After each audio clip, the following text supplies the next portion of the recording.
Hello and welcome to another Bushwhacker review. Today we're going to be taking a look at Ryan Blaney's Virginia Tech diecast for 2016. Let's take a quick look at the box here. Got our typical generic 2016 box. Ryan Blaney, number 21, Wood Brothers. Got to render the car right there. Ryan Blaney.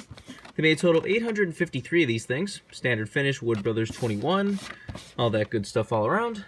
But let's get down to the car itself. A very uniquely colored car. When this was first spotted in the shop, people thought it was a throwback to that, full-on candy apple red car, because it was kind of like a darker red car that had most of the logos covered up. Nobody really knew what it was. But it ended up being Virginia Tech. The reason they sponsored this car was because of the Battle at Bristol, which was a college football game played in the Bristol infield. So, the Bristol night race a few weeks before, they ran this car to kind of promote, because they were one of the teams playing in that game. Everyone was Virginia Tech and the University of Tennessee, I think. There was not really a full-on University of Tennessee car, but Michael and Annette did run a just Battle at Bristol special car, because Pilot Flying J actually sponsored the game. This also ran a second time in the Fall Martinsville race, so you had two chances to see it. I mean, it kind of made sense to actually run it at a, Virginia track for the Virginia Tech car. Surprised it didn't come back this year. I mean, yeah, there was no Was there a Battle at Bristol again this year? I'm not actually sure if they continued that, but either way, this would have been cool to see back. Like, it kind of made sense for, Virginia Tech to sponsor the race team that was started in Virginia and still sort of based out of Virginia. So, that's cool. And this is, of course, one of his rookie cars. But anyways, let's get down to sponsors. On the hood, you have Ford Motorcraft and VT, Virginia Tech. Got Ford Fusion, number 21, and Wood Brothers. This was late enough in 2016 where it does have the decal grill instead of the insert piece. Down the side, you have Virginia Tech. You got Quick Lane, Ford Motorcraft, Safety Clean Lincoln Welders, and ARP. Got SKF on the C post. On the B post, you have Ford Go Further, PPG, and Wood Brothers. It says Hokie Club, which I think that's like what they call their fans. I don't know, I'm not really into college football. I'm not really into football in general, but got your contingencies right there. Has the Rookie of the Year Contender logo. On the back, you again have Hokies. Got Ford Motorcraft, Ford, and 21. Actually has a Ford logo in that little indented Ford spot. It's a little bit off-centered, so they can't even put it on right when they want to put it on. Got, of course, the rookie stripes. Got FordParts.com on the deck lid. And on the roof, you have Ford Motorcraft. This is number 104. Got the same stuff down the other side. No side window, because, of course, this did run at short tracks at Bristol and Martinsville. Take a look under the hood, just says powered by Ford. Surprised it doesn't even say Motorcraft under there, but there's the engine detail if you want to see that. Take a look under the deck lid. You got your typical fuel cell and such back there. The roof flaps do in fact open. And there is the underside of the car if you want to see it. Here is this car next to the 1/64 scale. This did get produced in both versions. Like I said, I'm sure this was a popular car, because I'm sure any Virginia Tech fans, or just people who went to Virginia Tech, wanted this car. This actually isn't the first time that Virginia Tech sponsored the Wood Brothers. They first sponsored them back in, 2000 with Elliott Sadler. I think it was Elliott Sadler. It's like a white car with some of this, maroonish red. I might have to get that now, just to have the two together, even though I really don't care about Virginia Tech. But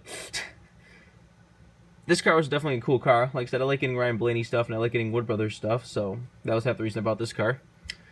It's funny that people are really riding the Blaney bandwagon hard all of a sudden. Like, all of his stuff is just disappearing, getting insanely rare all of a sudden. It's kind of funny. Like, his 2015 primary, insanely rare. His 2016 primary, insanely rare. His throwback, this one that they violently, really terrifically screwed up, is rare. I'm talking 124s, I don't know how the 164 is doing. And if you're looking at this car and be like, wait, what'd they screw up? What's wrong with it? Then, yeah, you need to really check on something. I would have gotten the 124 of this, but they screwed it up so badly that I just couldn't.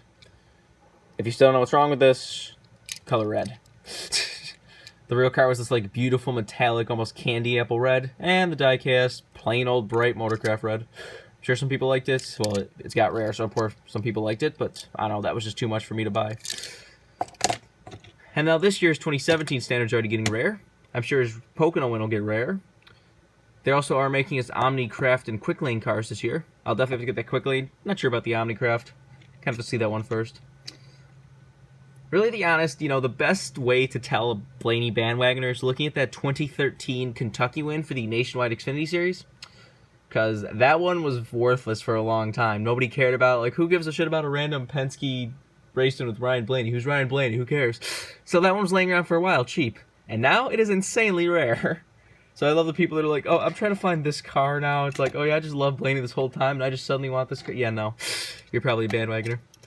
Last year, I wish they made this in 124 scale, but they canceled it in 124 scale, the quick lane car from last year, which is basically the regular car, just swapped out for blue, which was kind of nice. But anyways, if you want this car, it has gotten rare. I think you probably get it for like $90 if you really want. But, most Ryan Blaney stuff is getting rare. Have to see if the people still keep riding the bandwagon or not. That next year he's going to Penske in the 12 car, and Paul Menard is for some reason ending up in this 21 car. So not really into that at all, but maybe he'll do good, I don't know. But it'll definitely be sad to see Ryan Blaney leave the 21, but it is kind of cool to see him as part of a third Penske team now, for officially a third Penske team. Can't wait to see what his car looks like for that. I mean, like I said, half the races will probably be Menards on the 21 and the 12. So Blaney will have Menards on his car. There was a paint scheme that leaked a couple weeks ago, but nobody really knows if that's real or not. But can't wait to see what his actual real primary sponsor is. Hopefully it's something fun and cool car. Have to get that too. Like I said, I like Ryan Blaney. He's a fun, young, up-and-coming driver that really seems to know what he's doing. I think he's better than Chase Elliott. But as recording this video, it's still in the middle of the chase. He's still in the chase, or the playoffs, so maybe we'll get to the Final Four. That'd be funny. But, definitely cool. But I think I'm changed dollars to say. This has been a review of Ryan Blaney's Virginia Tech 21. Hope you enjoyed, and thanks for watching.